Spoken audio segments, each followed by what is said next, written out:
Citoyennes, citoyens, bonjour et bienvenue dans Dernière Nouvelle des Étoiles.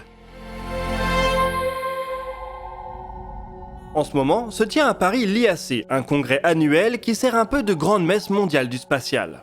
On a généralement le droit à des annonces fracassantes et cette année ne semble pas déroger à la règle. Dimanche dernier, Ariane Group a ainsi profité de la première journée du salon pour introduire un tout nouveau concept, Suzy. Un projet qui veut s'attaquer à un des vieux démons de l'Europe, le vol habité.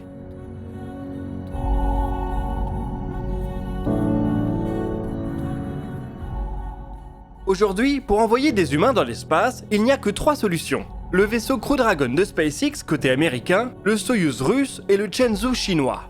Ces 3 nations développent en plus de nouvelles solutions, tandis que l'Europe regarde d'un peu plus loin, traumatisée par Hermès, sa précédente tentative de développer un vaisseau habité. Seulement, le vol habité va être au cœur des préoccupations spatiales de demain. Les stations privées, l'aventure lunaire puis éventuellement martienne vont pousser les agences spatiales et les entreprises privées à des efforts colossaux. Avec à la clé une place éternelle dans l'histoire et la promesse d'une nouvelle économie pour les gagnants.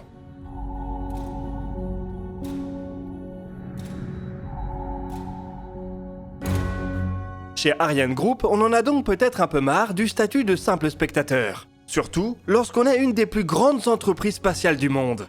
Avec Suzy, le groupe offre la vision d'une solution purement européenne pour emmener des humains et du fret jusqu'en orbite et au-delà.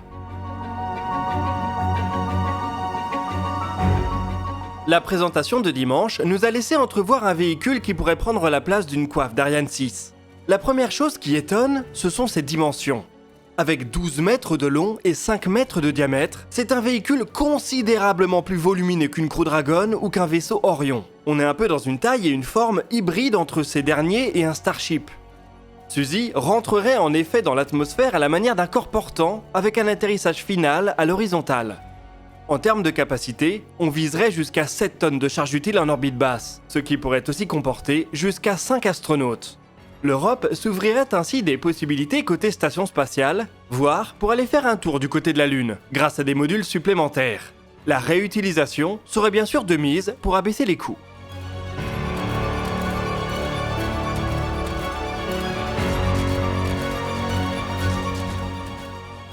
La vision d'Ariane Group est séduisante. Pas besoin de nouveaux lanceurs, on conçoit au contraire un nouveau débouché considérable pour Ariane 6. Les capacités visées offrent un tout nouveau champ d'action à l'Europe, qui renforcerait sa souveraineté et peut-être aussi le sentiment d'appartenance de ses citoyens. Le développement d'un tel projet nécessiterait au bas mot des milliards d'euros, et c'est bien entendu là que les choses se corsent. Pour le moment, Ariane Group ne peut offrir que la vision. Il est impensable de développer une telle initiative sans soutien public, que ce soit de la part de l'ESA, des agences spatiales nationales ou de la Commission européenne. Aucun de ces organismes n'a réagi jusqu'à présent. Le CNES et l'ESA ont demandé ou obtenu des budgets en hausse ces derniers jours. Alors que certains programmes comme Ariane 6 arrivent au bout de leur développement, il va falloir se demander ce que l'on veut faire ensuite. 30 ans après sa dernière tentative, l'Europe est-elle prête à surmonter l'échec d'Hermès ? Les enjeux du vol habité n'ont jamais été aussi importants et les acteurs si nombreux. L'Europe a aussi l'occasion de se poser en égal par rapport aux ambitions américaines, chinoises, indiennes et russes. Reste à voir si elle en aura le courage.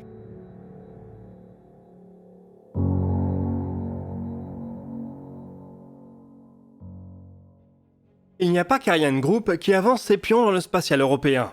La semaine dernière, on a aussi vu des images d'un essai de mise à feu de la part des Bordelais d'Hyperspace.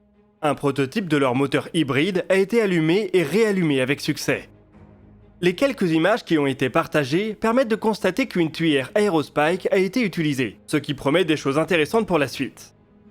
L'entreprise va maintenant multiplier ce genre d'essais pour récolter un maximum de données avant de passer à l'échelle supérieure.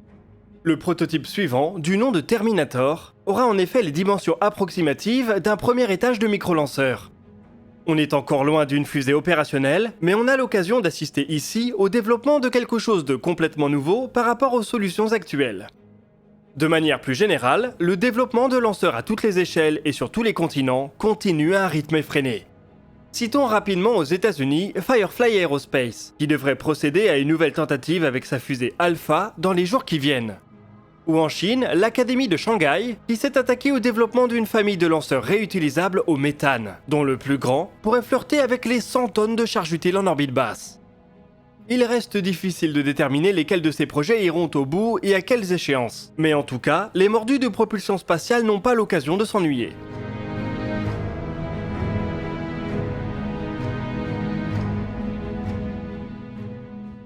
Cette explosion de solutions pour l'accès à l'espace est soutenue par un besoin croissant en satellites et en constellations. Et comme on en parlait juste avant, par l'envie d'emmener des humains en orbite et au-delà. De ce côté, la NASA est préoccupée par son nouvel atterrisseur lunaire. En avril 2021, elle a sélectionné le Starship de SpaceX pour réaliser les trajets entre l'orbite de notre satellite et sa surface dans le cadre du programme Artemis. C'est donc le vaisseau géant d'Elon Musk qui devra amener des humains jusqu'à la Lune pour Artemis 3. Pour les missions suivantes, l'agence spatiale américaine souhaite disposer d'un second atterrisseur lunaire. Et elle vient de lancer un appel à propositions. Ce nouvel appareil devra être capable de mener des missions type de 6 à 7 jours à la surface de la Lune. Au cours de celle-ci, il doit pouvoir supporter entre 4 et 5 sorties extravéhiculaires par un équipage de 2 personnes. Dans un second temps, ce même véhicule devra être capable de mener des missions plus longues, jusqu'à 33 jours avec un équipage de 4 personnes. Cela suppose cependant que les États-Unis et leurs partenaires auront réussi à développer une base lunaire qui supportera l'essentiel des infrastructures et des besoins en énergie.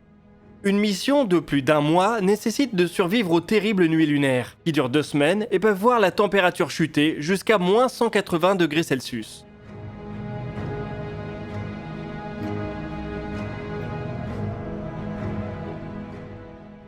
Cet appel à projet pourrait voir un grand nombre de propositions. Des entreprises comme Boeing, Lockheed Martin, Northrop Grumman, Blue Origin, Sierra Space ou Dynetics vont certainement y aller de leur architecture, en solo ou en équipe. On avait déjà vu des choses intéressantes avant la sélection de SpaceX, et on devrait donc une nouvelle fois pouvoir se laisser surprendre par l'imagination des ingénieurs américains. La NASA compte sélectionner une solution en mai 2023. Il faudra donc encore une fois aller très vite pour coller aux ambitions du calendrier d'Artemis. Rappelons que la NASA vise pour le moment un retour sur la Lune en 2025, même si cette date ne convainc pas grand monde.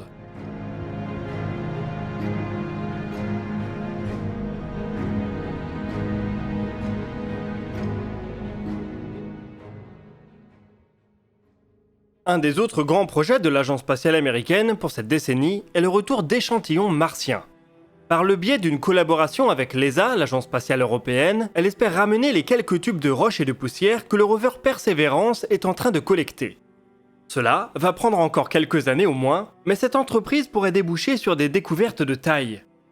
En effet, Perseverance prélève des échantillons dans un cratère qui a certainement abrité de l'eau liquide voilà 4 milliards d'années environ, soit l'époque où la vie semble être apparue sur Terre.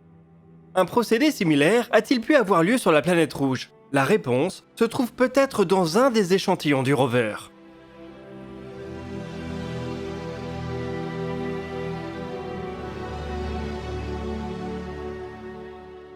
Une série d'entre eux en particulier semble très prometteur.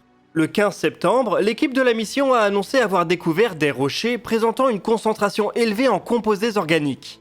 Perseverance s'est donc empressé de réaliser 4 carottes qui ont rejoint les 8 autres qui avaient déjà été collectées.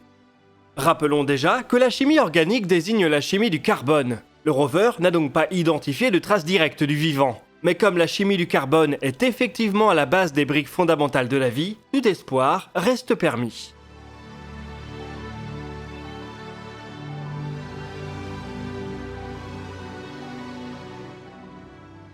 Perseverance a fait cette découverte dans des roches sédimentaires qui semblent s'être formées dans un milieu aquatique. Ces échantillons pourraient donc contenir toute l'information nécessaire sur les conditions du passé liquide martien. Éventuellement, des marqueurs biologiques pourraient aussi y être découverts. Une analyse dans des laboratoires terrestres pourrait éclairer cette question, si la NASA et l'ESA parviennent bel et bien à ramener les précieux prélèvements. Perseverance va pour sa part continuer à parcourir l'ancien delta qui se trouve à l'ouest du cratère Jezero. Le rover a déjà parcouru 12,8 km à la surface de la planète rouge. Il pourra en tout collecter jusqu'à 38 échantillons. Il a donc rempli moins du tiers de ses tubes et se laisse encore de la place pour la suite de sa mission. Sa mission primaire doit encore durer une grosse centaine de jours, mais il y a fort à parier qu'elle sera largement étendue. Curiosity est toujours actif 10 ans après son arrivée sur Mars, et les deux rovers partagent le gros de leur architecture.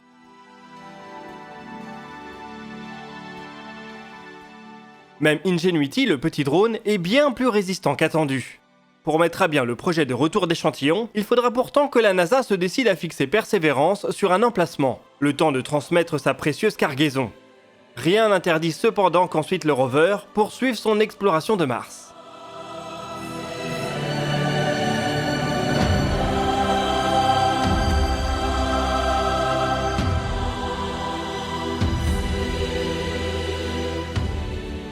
Nous voici en tout cas arrivés au bout de ce DNDE. Comme d'habitude, je vous oriente vers l'espace commentaires pour partager vos questions et remarques. Nous répondrons à certaines d'entre elles dans la vidéo qui sortira ce samedi à 17h. Vous pouvez consulter la description pour des liens vers nos sources, nos podcasts et nos réseaux sociaux. Nous, on se donne rendez-vous jeudi soir pour un nouveau dossier de l'espace. Et d'ici là, citoyennes, citoyens, portez-vous bien.